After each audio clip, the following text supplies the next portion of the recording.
Hello and welcome to Virtual Concert Halls. My name is Chris Au and I'll be your host for today's show.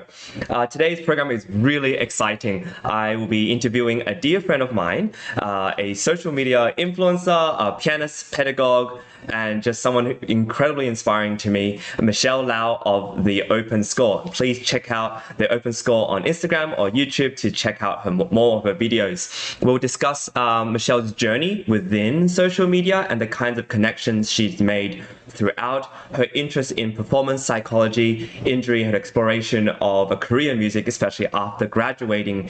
What does that look like? And all of this is to serve you, musicians and young performers out there, in giving you valuable insights in the music world out there, and what that looks like and how to create, curate, and nurture your own career. And this is because it is our passion to be connecting musicians and audiences in real-time music performances and live programs from around the globe.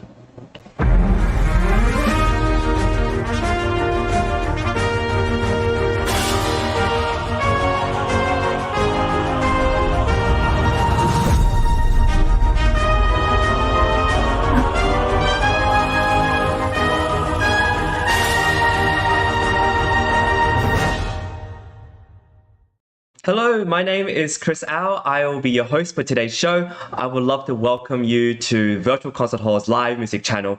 Today, we have a brilliant show up ahead, and I'd love to introduce you to our guests first. But before we do that, we have an incredible array of shows planned for Carnegie Hall. We have 4 different gala events, and also we have orchestras from around the world welcoming and inviting you, young performers and musicians of all different backgrounds, whether it is within the classical realm or otherwise, to perform with these ensembles as well as the venues that are available. I have the incredible privilege today of introducing a wonderful dear friend, Michelle Lau of the Open Score. But first, we're going to have a look at what we have installed this season in this clip.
Amazing. This is our trailer of upcoming performance opportunities and this whole entire season. You were listening to music composed by our composer in residence, Alla Lowery, and this is just a little tip of the iceberg of what we have to offer. As you can see, we have orchestras from the Czech Republic, from Cairo, Egypt, from all over the US who are looking for performers, young musicians like yourselves who may be watching, or if you have students, teachers, if you have students out there who would love to perform and get out there, we have 4 Carnegie Hall events. We have 4 different types of orchestra and soloists, ensembles. And if you're a composer, we also have an opportunity for you to have your work performed in Carnegie Hall. So a really exciting season ahead. And speaking of what's exciting, we also have guest artists, musicians, judges, and music promoters from all over our organization and beyond who will be interviewing and being part of a panel to discuss what's going on in our world. And speaking of that, I would love to introduce today a dear friend onto the virtual stage, Michelle Lau. Michelle, welcome to the show.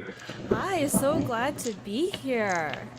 Yeah, this is our Sound Espressivo show. We do this at 12 noon every single day, and it's a pleasure to meet you and to have you on our show. Pleasure as well. I'm so glad to have a lovely conversation with you. Yeah, I remember you interviewed me a while ago, and so it's my turn to return the favor. And before we launch into our conversation, I'd like to introduce you to our audience. Michelle Lau comes to us from Toronto, Canada. She attained her undergrad and master's in piano performance at Western University. She is also a Royal Conservatory of Music registered examiner and has over 10 years of teaching experience. You can check out her incredible website and her socials at the Open Score. She has an incredible following on social media as well, over 30,000 followers on Instagram, 500,000 views on YouTube, and over 15,000 on TikTok. Girl, you're on fire. You've got so many things going on, and I love the fact that you also have a very special interest in performance psychology, injury prevention, and a very holistic view on what it takes to be a musician, which is a really important part of being a musician, especially after the studies. So welcome. So glad to be here. I haven't read my stats in a long time, so I'm also impressed that they've reached some type of level of that. They sound good once you Yeah, you hear make me it, right? sound really great. But when you're doing it, I imagine it's a whole different world when you're the creator of these kind of things, right? Yeah, it is. It can feel like a slog sometimes when you're trying to battle against the algorithm. It can also feel like a slow burn, and sometimes you get really explosive growth, like it can be very volatile. Yeah, I can imagine. And I'd love to ask you, especially because you've had such a long journey with YouTube and Instagram and probably YouTube. I think one of your first videos was from like 9 years ago. Yes, yes. And A long time I ago. don't want to fully embarrass you with all that, but how did you get started on YouTube? And then where did Instagram play, and what's your view on, what's your story behind all this? Sure. I think I've always liked making videos as a kid, and I've always wanted to do like vlog-esque stuff. I was part of the age or generation where YouTube just like hit the scene. So, you had the very OG creators, and it was very wholesome. It was very real. It was very genuine. So I like wanted to be part of that. But I was also young, didn't have my own camera. So I was like, oh, maybe this will wait. So I got into, so long story short, went into university, and I actually got injured with like thoracic outlet syndrome, possibly overuse, tendinitis, the general blanket statement stuff. And at that time, disclosing that you were injured or that you had some complications with mental health, whether it's depression or imposter syndrome, things like that, were a little bit on the taboo side. So it was difficult to find support for that, whether it was medical or otherwise. Teachers kind of knew how to help, but again, they're not medical professionals. They're just like, I don't know, take a break. I don't know what to do. And some medical professionals aren't fluent with how to work with musicians and artists. And they're just like, well, just stop practicing your instrument. You're like, I can't do that. I have to figure my way out of this. So I didn't want people to be in the same position that I was. And I didn't have as many resources. So I thought, well, whatever my exploration is going to be through this, I would like to at least be that support system for someone else. I would like to have that type of information that I wish was easily accessible for other people as well, to the best of my ability anyways. So that's how YouTube started. That's where I first got, I guess, on the internet, because long form was much easier. And now I think it's so great that the short form media like TikTok or Instagram, the community there for musicians is so warm, so welcoming, and we have things like practice vlogs, we have the supportive community. That was not available during my time, so that's where I went on to YouTube first. I mean, I would have loved to track my own progress with practicing and sharing that diary and having like a bigger community outside of my practice room or my university or my community locally. So that's when Instagram started becoming a little bit bigger, I would say, for me anyways. Maybe about the second year of my master's, I started kind of joining that and just getting out of breaking the whole perfectionism thing with music or classical music anyways, and displaying practice videos. That's how I got started on Instagram, and then doing little skits from there. And then as that kind of started rolling, TikTok rolled in too. And then at that point, in that journey of social media that everybody was going through, it's like, if you're doing Instagram, you got to do TikTok, vice versa. And then you make sure that your media is also like compatible for both ends. Yeah. And then it just, you just kind of roll with what's going on, ride the wave and enjoy it. So that's basically how it all got started, from university, getting injured, and then just riding the social media wave. Yeah, I guess how did you go from research for the YouTube video, like research into the injury prevention, the injury sort of healing process, and maybe even performance psychology behind all that, to deciding, hey, I want to make a video?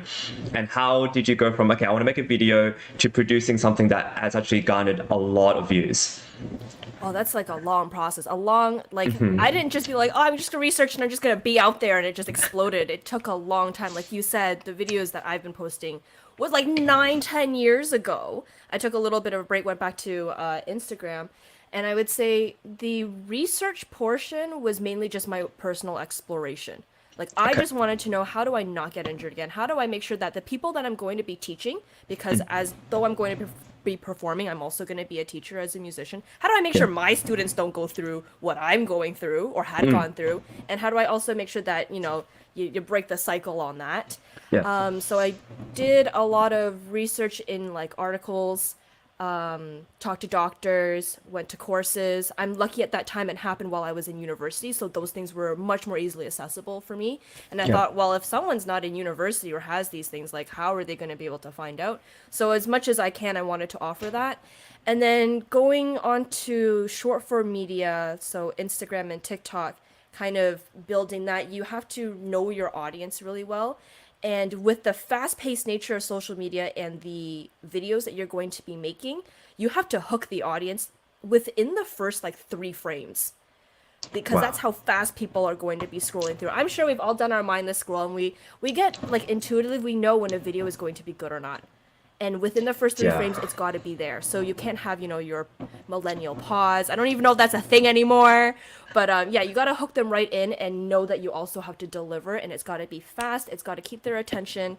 And you have to make sure that what you're going to be saying is going to be helpful for the audience, because that's what they're really there to consume information in some way, shape, or form. Yeah, I really like what you said, that the way you did social media, in my view, is that you went on the route not of like exhibiting yourself and showcasing, oh, this is me. I liked how you said that, well, how can I be useful, how can I be helpful, and can you talk a little bit about like how does that influence the way you create content, and how that kind of influences the kind of content you produce? Yeah. Yeah, I think part of the reason why I chose very clearly, like, my content has to be helpful for someone else is, one, I think naturally I'm just like kind of a giver. I want to make sure that the content I'm giving is going to be beneficial and not just like noise. It was also a rule that I gave to myself because I knew how difficult being a presenter on social media, on the internet, was going to be as female, as Asian, as a musician, as all these other things. You're going to get negative comments. You're going to get trolls. So to somehow put my content out there that isn't really based on my appearance or how I present, but more on the quality of the content. That way you can just bypass the whole self-esteem thing. You can bypass the whole algorithm, like, why is this video not doing so well? And then you have your value based upon like stats that you can't control. So that was the other thing. And the other thing is, at the end of the day, not only do I need to make this content because I want to share it, because I want to also increase my ability in certain skills, but also I kind of want to be paid for this because it takes a lot of time and effort. So Absolutely. Yeah. part of it is the business aspect of it. If you're going to open some type of business online or anywhere, you're there to solve a problem. You're there to be a service. So I'm hoping my content is going to be of service to someone in some way, shape, or form. And if it ends up funneling into something else, or it ends up being free content that helps, it's fine. Yeah. That's what I'm there for. So that's kind of where my mental space was at the time when I was kind of starting all of this. Also trying to keep it fun. Like, don't put too much pressure on yourself. Yeah, Explore. yeah. I think that's really helpful for maybe newer creators or people who are musicians but don't know how to get out there. I think the idea that you have to post pictures that look good or like, show off, it might be a little bit of a pressure, but if you think of being helpful, being useful, being of service, it's awesome. And speaking of that, I'd love to play a clip of one of your really successful videos. It's not a very long one, one, but it's called Quick Tip for like sort of weak fingers 3, 4, and 5 for especially for pianists. So let's have a look at that and we can talk about it after. Sounds good. Fingers 3, 4, and 5. Why are you so slow and weak and just you won't do what I want you to? Well, that's actually because the muscles and nerves that move fingers 3, 4, and 5 are connected. For example, fingers 4 and 5 are connected to this muscle, the flexor digitorum superficialis, which curls your fingers. And this muscle, the extensor digitorum, branches out to connect fingers 2, 3, 4, and 5 to straighten those fingers. Because of our anatomy, practicing each finger's strength, independence, or speed in isolation is only going to take you so far. You need to find another body part or movement that'll help those fingers get the job done. One way is to place the elbow's power and weight behind the fingers by aligning the hand, arm, and elbow to create a straight flow of energy from the elbow to the fingertips. To find this alignment, place a pencil on the piano and comfortably line up fingers 3, 4, and 5.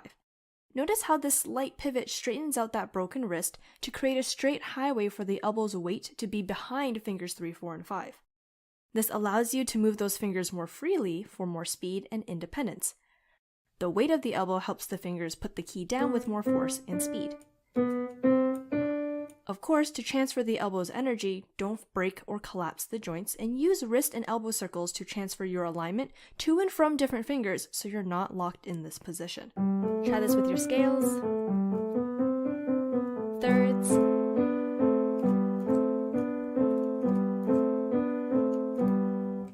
even your chords, and let me know how it goes. Like, share, and follow for more piano tips. Happy practicing! Well, first of all, quality-wise, that was awesome. Thank you. Like not just the content, but the way you got the things the words to move and all that, all this, like you're really producing something that's of a really high quality. Thank you. Yeah, we do have a question from the virtual concert halls, which is to the first few frames that you mentioned, this rule of thumb where the first few frames, or the first second has to be really impactful. What is your view? Is that a blanket rule, or do you think that's also impacting the way we view long form? Is it dead? I think it really depends. For short form, because of the rate of transmission of information, yes, you do want to capture someone within the first few frames. And that can be a hook, that can be something moving onto the screen, that can be just how beautiful your footage is. It can be anything like that. For long form, I feel because people are going to be knowing they're spending their time in long form for whatever amount of time they're going to be doing, they're a lot more forgiving with how long things kind of take. The pacing can be a bit slower. So I would say you want to hook the audience as fast as you can within relation to the type of duration or the type of pacing you want with the video you're making. Wow. And what is your view? So I know you also do long form. We did one together. You also interviewed a bunch of different people. And I don't know if you have posted on a podcast or you're planning to, but what is your view on long form? And I know that long form doesn't do quite so well, except for some people. What is your view on long form, especially on YouTube or different platforms? I personally love long form. That's where I want to start migrating my content towards. I think also with the long form, there's a pacing that's involved, whether it's podcasting or if you're telling a story or something, you need to have hooks in between as you're going along to keep their attention. I think that sometimes the 1 hour, 2 hour long podcasts, the reason why they do so well is not only with the flow and the pacing that's happening in the podcast, but also the content that is being given. I kind of like to think of it almost like if you're trying to perform a concerto that's like 40 minutes long, you're not going to be the same tone all the way through. There's going to be different movements. There's going to be different things happening. There's going to be different points of interest. And so when you're doing long form, focus on the pacing of those different points of interest. I'm curious to know now, like, what is your, do you have any ideas on what those little spikes would be of pulling people back in? Is it asking controversial questions, or is it sort of like a conversation where you'd interrupt more because of the way that usually generates a little bit more friction and tension within the conversation? I think for that, you first need to ask yourself with the type of content you're creating, what you value. Are you trying to make content that is trying to spur a particular type of emotion that is high pace? So, for example, the news. Then yeah, controversial stuff will work really well. Go ahead and interrupt, go and have that little shred that's happening. If you're trying to go for maybe something that is insightful and supportive, then the pacing is probably going to be a little calmer, it's probably going to be a little slower, but you're trying to find places or ask questions that evoke something that is insightful, that is relatable, and touches on some particular emotion. And if you go for the emotional hits, that's usually, I mean, we're human beings. That's what we get addicted to. That's what we latch onto. And I also think if you have a storyline, if you don't want to go the podcast stuff, if you have a storyline, you have a character, you have a setting, and you have a why as to why that character is doing something and something they have at stake, you're going to want to keep watching it. So that's why I think like game shows work really well. Even for short and long form, a storyline like that with some type of conflict is very helpful.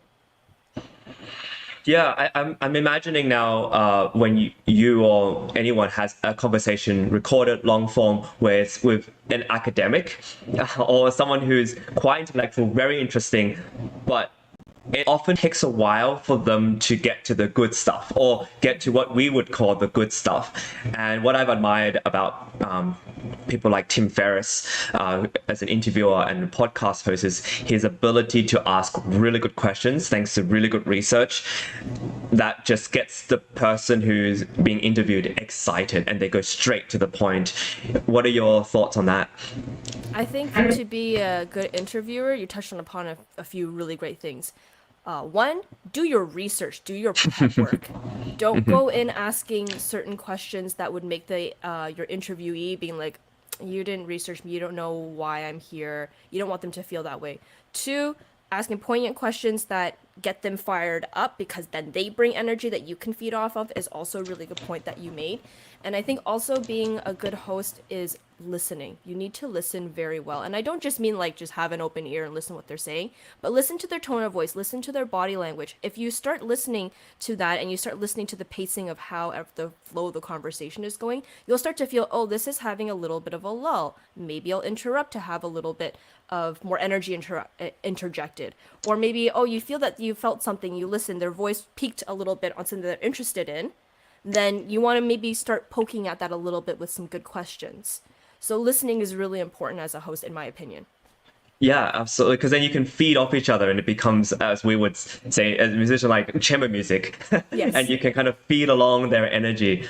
That's really cool. I want to just circle back to sort of Instagram Reels, Shorts, and TikTok. And I'd love to play one that you made semi-recently. Very recently. And it's the comfort zone one. Oh, where yes, that I one. thought that did pretty well. And I thought it was really cool how you played characters and skits, and there's so many things that you do which I really admire, because we also collaborated on this thing which you also did, which is a sort of a game show, a Christmas game that was show. fun, yeah.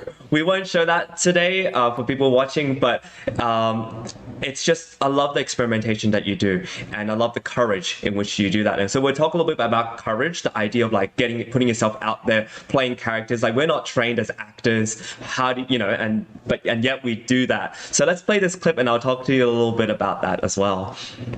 Do the thing. I can't stop thinking about it and just do it. I don't have it totally figured out yet. Learn on the go. I don't want to mess it up. But messing up is how we learn.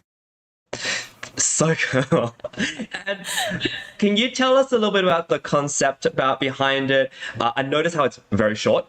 I noticed how you're probably curating like milliseconds in the editing to kind of get, and obviously you're adjusting to the audio, the Instagram or the audio. Can you tell us a little bit about everything about that? Yeah. I'll first say is a lot of the videos that I make, although they are for my audience, they're also for me. I was going through a time where I was like, I need to get out of my comfort zone, but it is difficult, and I'm sure people will relate. So that's where that came from. The audio helps in terms of where you want to choose your editing and what's going on there. But my idea in terms of trying to keep the audience there, and that it's high paced, it's high punchy, it's there, and it keeps your attention, is again, yes, the cuts between it. A little secret is sometimes when you're cutting your frame, your two scenes together, you may want to cut just a little bit earlier, than the audio, so that it dovetails really nicely and it doesn't feel like a door is opening and closing with each of the scenes. It flows a lot better, and that actually keeps the pacing without it feeling too jagged. Also, I find that if your face or your being is on screen, it's just statistically more likely for people to watch because they're on social media, so they want to see people, they want to connect.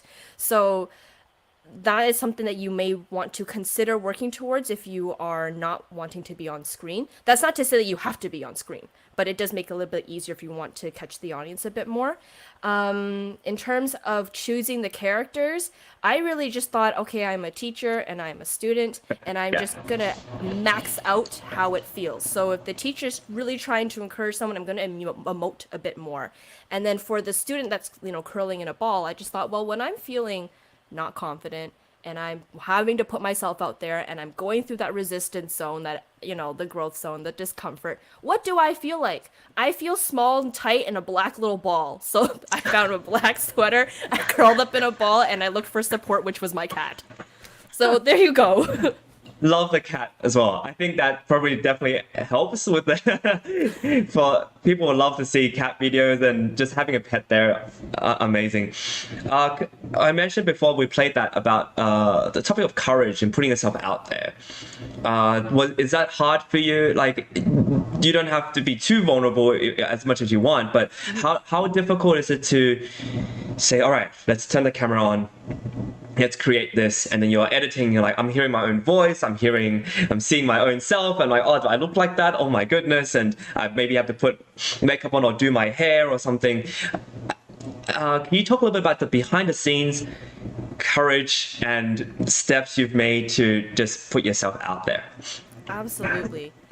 Because I also want to make it clear to other people, like, I'm hella nervous on screen, like right now, and when I make my videos, I'm hella nervous.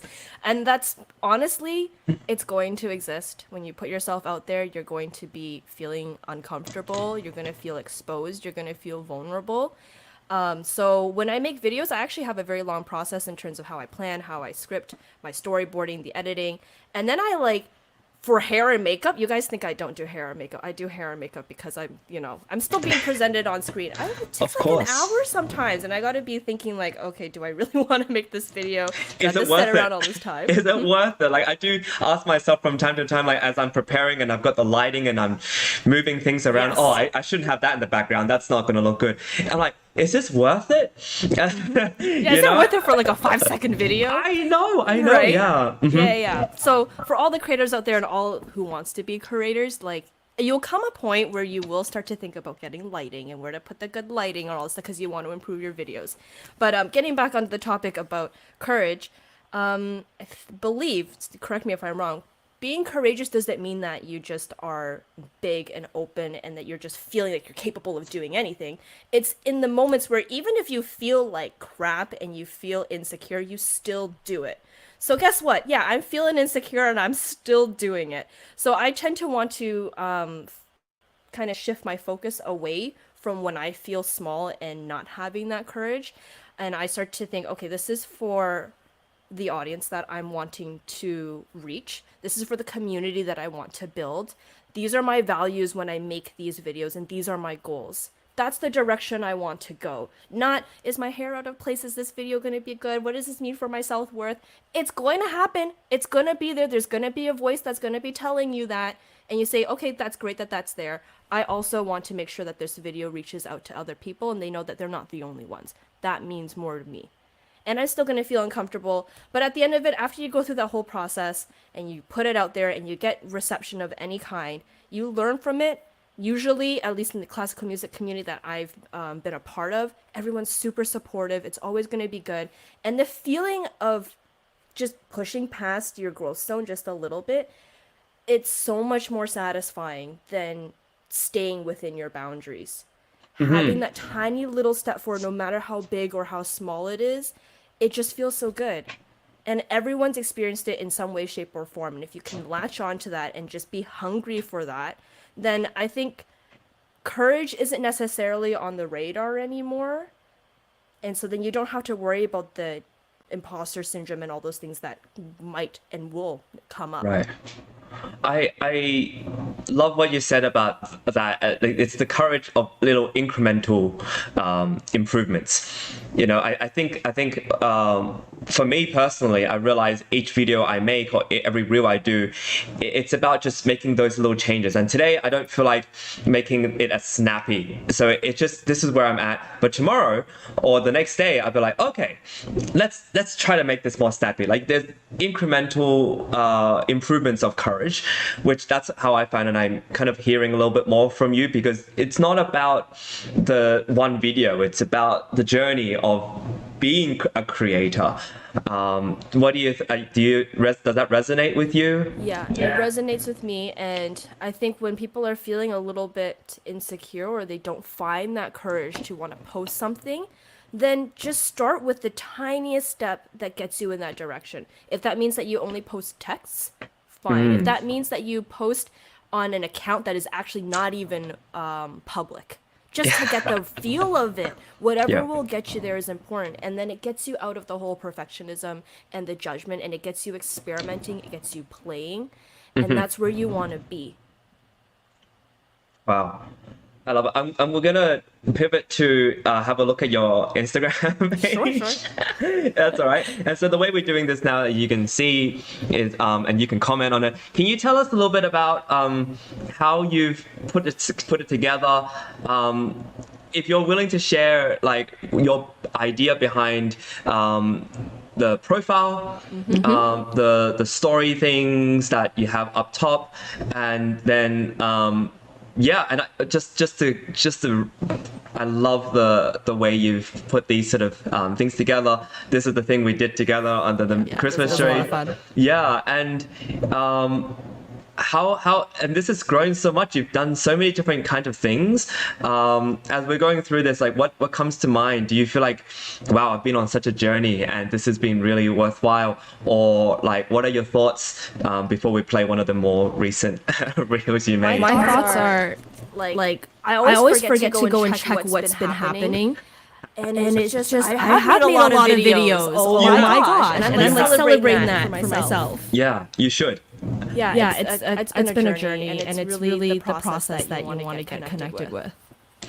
Yeah, in terms of like a business side of it, like I noticed you're producing a lot of different content, but you also have all these set up, like, this is who I am, this is what I do, and if you have any queries, this is the thing.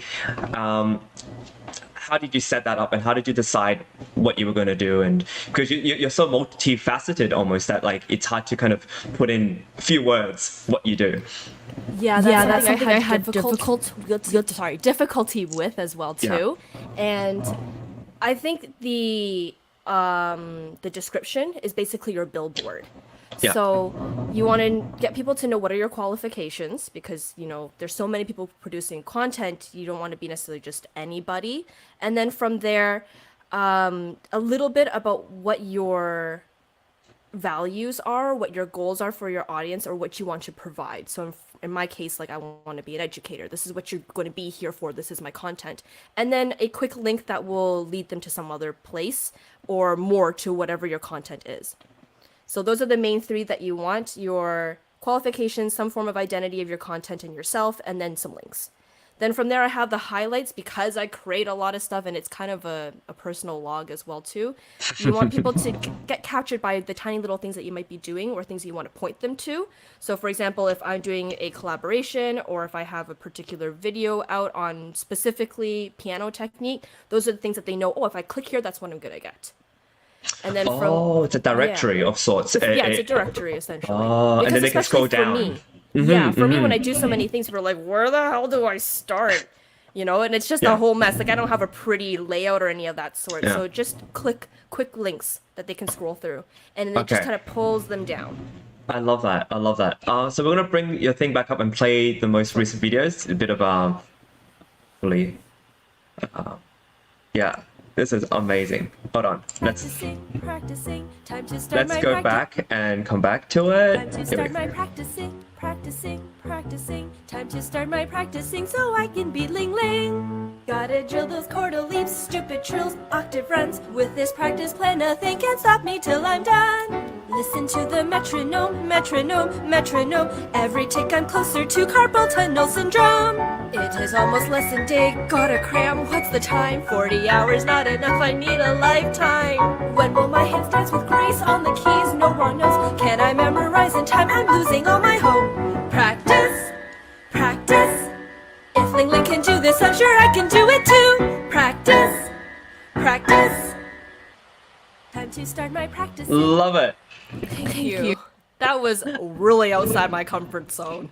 Yeah. I'd love to know what went behind the creation of that. Obviously, there's a collab you're doing with Henley. If you could talk a little bit about that, how that came about as well. Yeah. Yeah, I'll definitely touch on that. Before that, I think we can just also circle back to the whole, you need to catch someone within like 3 frames. I think that was another really good example of that. You know how I'm skipping into the scene? I could have easily just skipped into the scene maybe for like half a second or so, or even shorter than that, maybe 5 frames, and then time to start my practicing. But what will happen is as you're scrolling, you're going to see someone skipping towards the piano, and you're like, why? Scroll. But the fact that I started right with time to start my practicing, I'm skipping towards the piano, something is happening. They're like, what's happening? Why are they skipping, and why are they talking about time? And that's how fast you need to be like right on the dot. Brilliant. That's So brilliant. that's a little hint for anyone who wants to know like how fast you need to catch their attention. Any point in time where the energy has a little bit of a lull, it's got to be cut. Could I ask a quick question? Yeah. Who do you watch, or how do you get inspired? Like, as you're going through TikTok, are you like analyzing, or are there certain creators out there you admire who used to sort of like, okay, this is the kind of thing I want to do, and I'm going to study them? I don't have anyone in particular, but I can say where I get my inspiration from is rarely ever in music. I mean, music is great and all, but there's just so much you can gather from film. Like, I did a lot of film study for some of these things. Artists, a lot of business, a lot of copywriting taught me a lot about editing as well and getting the hooks. So get information from things outside of whatever it is your core and bring it into your core so you can grow and become that unique artist or creator that you want to be. It sounds like there's a lot of different components that are put together in even just the creation of a barely 30-second, 40-second reel. Could you talk a little bit about the background and behind the scenes of how this came about and collaboration with Tiffany as well? Yes, definitely. So I have a collaboration with Henley and also with Tiffany because Tiffany and I did a lot of collaborations together. And then Henley came in and they were working on this marketing campaign for social media. And they saw that we had a particular type of energy that wasn't available in other parts of this classical social media sphere. So they contacted us and we were testing out a couple of things. And this is now our second collaboration with Henley. So for this particular video, they wanted us to do like piano forehand duo stuff and talk about the resources available. So one of them was the In the Hall of the Mountain King, the Purigans suite. And we had a bunch of ideas coming back and forth. But one idea that I had thought about was everyone knows this tune, da da da da da da da da da, and there's a particular level of stress with that particular tune as it keeps getting faster and faster. And you can see the trolls like, you know, hopping around. There's a little bit of some ominous feeling. And I was like, what's stressful and ominous that is relatable? And I was like, practicing. Practicing is stressful and ominous and relatable. So I was thinking, what can I do? And I started researching into the piece, and there was comments about the Purigan suite being also kind of dreamlike. So we thought about doing a dream sequence, and it just kept snowballing and snowballing. And I was like, I think we need to do a song that's going to have lyrics about practicing, because there's only so much we can do about just playing with 4 hands together and keeping it interesting but fresh and creative and telling a story and being relatable. So I was like, I'm going to write lyrics. Have I written lyrics in my life before? Absolutely not. But when I teach, sometimes I'll sing along to help the student, you know, kind of get a connection with the piece. So I was like, maybe if I just play this enough and I pretend I'm in my teacher role, I'll make up some lyrics. So the lyrics took like 3 months. 3 months of back and forth. of kind of asking my musician friends for help. Like, what about practicing? Can you give me ideas about? We used ChatGTP at one point. Like, legit, we did do that. You need inspiration of all sorts, yeah. Yeah, just for each sentence, and I was like, now I gotta look into poems, how to write stanzas. And then I found out, rhyming works. So now I'm gonna rhyme, and I'm like on like Google and doing all this stuff. So it was a mess, but it worked out. And then once the lyrics were in there, it was so much easier to storyboard. It was so much easier to film. I thought filming was gonna take like a few days. It usually takes me a few days to film things, but I banged that out in like an hour. I was like, No way. yes, that's a win. Okay. And then editing was short because I storyboarded in a way that editing would be like streamlined, and that's how that video came across. Do you think it's like I would you say that would you attribute the speed at which you were able to edit and produce the film and like record it, would you attribute it to the whole planning process? So you did at least 3 months of planning, and then there's like the storyboard, there's a script and everything. Like, how much of that is underrated in terms of the preparation part of making this? Or maybe I'm just like a planning freak, and some people can just waltz in and be like, "Well, I'm just gonna shoot a video in an hour." But I'm not sure. I'm not so sure, right? Tell me your side of it. Like, what does preparation look like, and how important is it so that you can just visualize what you want to do, and then when you're editing, it's sort of all streamlined. It's like there's no question where I need to sort of cut. It's like I know this is the place. It has to be here. Part of it is experience. I'm going to tell that to people. So if you get overwhelmed with what I'm about to say, it's experience. It takes time. I've been doing this for years. The thing is, when you're planning pre-production, production, and post-production, and you have to do all those, while you get control of it, you're also thinking of everything at the same time. So when I'm thinking about those lyrics, I'm thinking, well, how am I going to edit this? What images do I have in my mind? And is it feasible for me to do that? And if it is, how long will that take? You saw that I have lots of cuts to different clips and images to keep people have their attention there. Yeah. I have to think, where am I going to place this camera? And if I'm going to be playing and I have 5 shots of me playing, where in my timeline of when I'm filming do I just film that so when I cut it, it's easy? It's not like I reset the camera for every single scene. I plan that stuff out. The pre-production for me, it takes the longest simply because it's the creative thing. Like sometimes I get writer's block and I literally be like, I'm gonna have to wait a week to sit on this before something else comes up. And it was, those lyrics took a while. Like I worked on it a little bit. I got into a block. I had to find another avenue to attack onto it. So that was where most of the time came, is the lyric writing, a lot of soundboarding. But once the lyrics fell into place, the lyrics will dictate like what your scene's going to be like, where you're going to cut with the nature of the music. So that's why that came out really streamlined and easily. But for me, I tend to front load on the pre-production quite a bit. So that way everything else is just bang, bang, bang, bang, bang, shoot, film, edit, produce. Because I also don't want to be sitting on this idea for too long that I get stale, that by the time I'm in the cutting room, I'm like, oh, I don't want to do this. Like, I still want the energy going. Yeah. Wow. This is really inspiring. It's a real deep dive in behind the scenes of what it takes to be a creator, which from what I see, it's not just like there's a lot more that goes behind the scenes, but it's a lot of skills that you're not necessarily trained for. Like we talked about, copywriting and filming, placement, sound, recording, and I'm sure you've gone through a lot of different difficulties and challenges. And I just want to highlight the fact that it seems like there's a lot of skills you learn after school and after graduating that you either learn on the job and it happens, or I want to just pivot with that thought to the last question I want to ask you before we sort of wrap up, which is how does that look like in your life now, where you're graduated, you've got a teaching job and you're teaching students and doing all that, but then you're also picking up a lot of these different skills. How are you integrating that alongside music? How are you integrating alongside making money?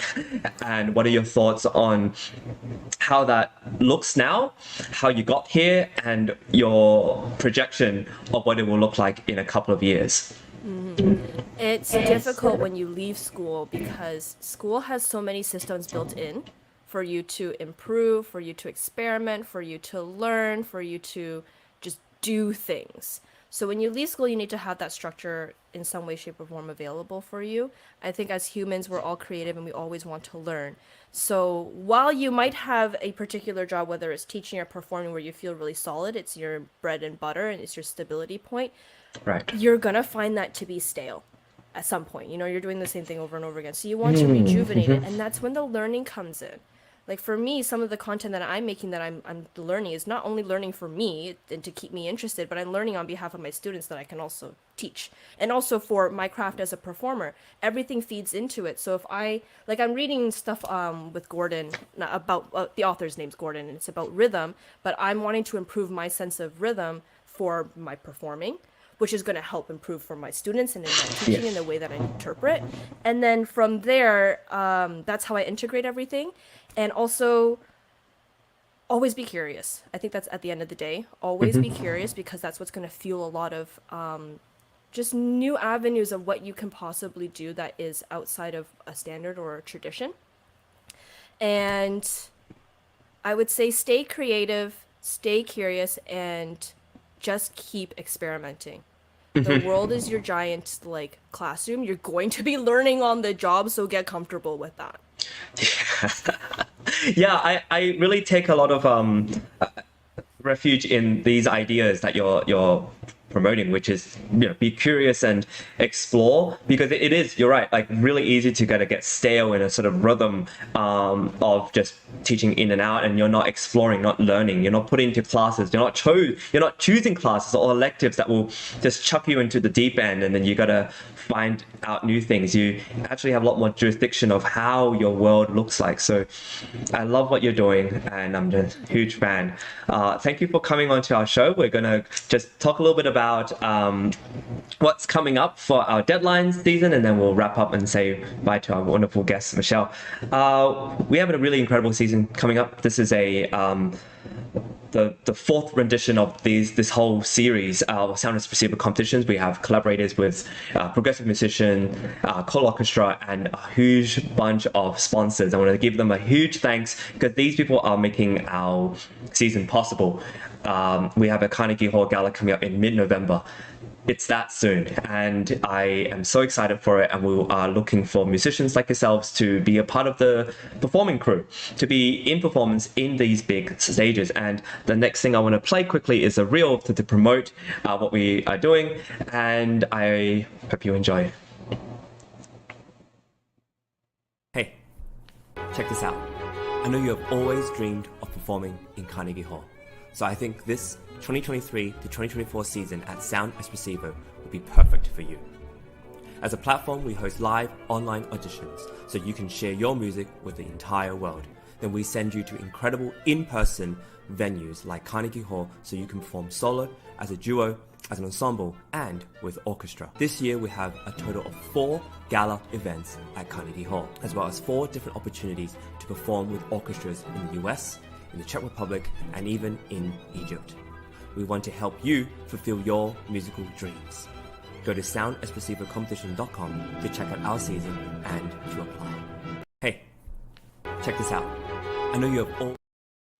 There you go. All right, so with that, I want to thank again Michelle for being part of the show. Anyone who wants to check out her content, go to the Open Score on Instagram and on YouTube. And yeah, once again, it's been such a pleasure to have you. Thank you for being on the show. Always a pleasure to have a conversation with you. Thank you for having me, and this was so fun. Yeah, we'll hope to have you back again soon, and to talk more about your... Yeah, I want to give a big thanks to our collaborators, our sponsors, as well as our crew.